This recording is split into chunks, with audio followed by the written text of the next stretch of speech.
Hi, it's Debbie Williams here. I'm an NLP trainer and hypnotherapist. And today I want to talk about letting go any angst that you have of maybe a parent's negative influence on your life.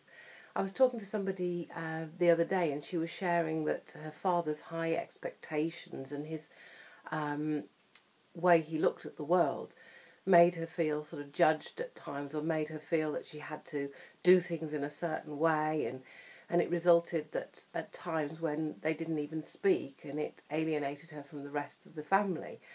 And it reminded me of how I was with my mother for quite a few years, a bit too many years actually, because I had counselling, so I talked about it a lot. So I really knew why she was a bad person and why I was the way I was, but it didn't actually help me get better. And it's all how you frame it. You know, I could talk about my mom and all the negative things of how when I was sick she accused me it was all my fault, that if I'd never been born she wouldn't be like this. She had ulcerative colitis, Crohn's disease, and had to have a colostomy bag fitted, and it was all my fault. She would blame me for no end of things, and I could give you example after example after example, and talking about it would just make me angry, and it would consume my thoughts, not every hour of every day, but it would be a trigger point for all sorts of other negative behaviours, because, you know, how dare my own mother treat me with such a lack of respect. And sometimes I still have the odd thought with my son, who's now 7, of I would never treat him the way that she spoke to me or the way she treated me, and trying to understand that behaviour. Sometimes you can get in the loop of that instead of just accepting that's who she was. She wasn't awake, she wasn't aware of how she was communicating, she was just doing, so to speak. And the way to get over this is to look at what positive lessons that you've learned from that parent.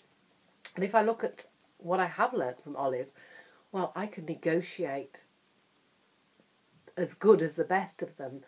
I know how to offer my price and then walk away and wait for them to call me back so that I can get the deal at the price I want, because Olive was such a fantastic person of that. She wanted it for nothing. And I remember she used to go to jumble sales and wait till the end of the sale, and she'd be there sort of waiting till they were tidying stuff away, and she'd go to that box of books there, I'll give you 10p for that. And she'd get it because they think, oh, okay, it takes it out of the way, we haven't got to store it till the next one.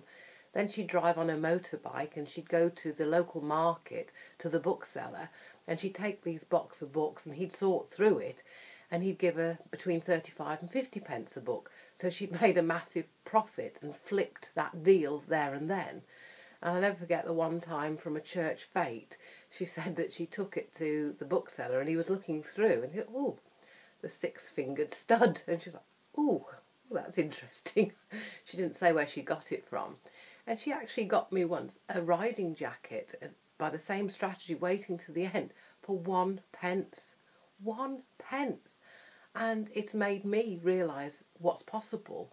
When I put her house on the market, gosh, years ago, it was a nice house, and the one estate agent valued it at about 79,000 with a little bit extra for the land.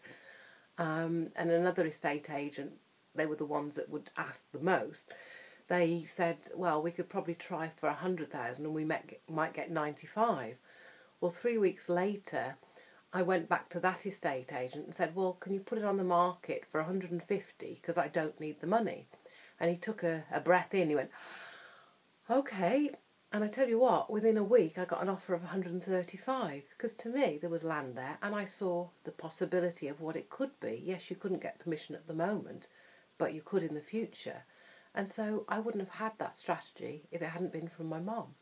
So what could you learn from your parent that actually is a positive, useful strategy?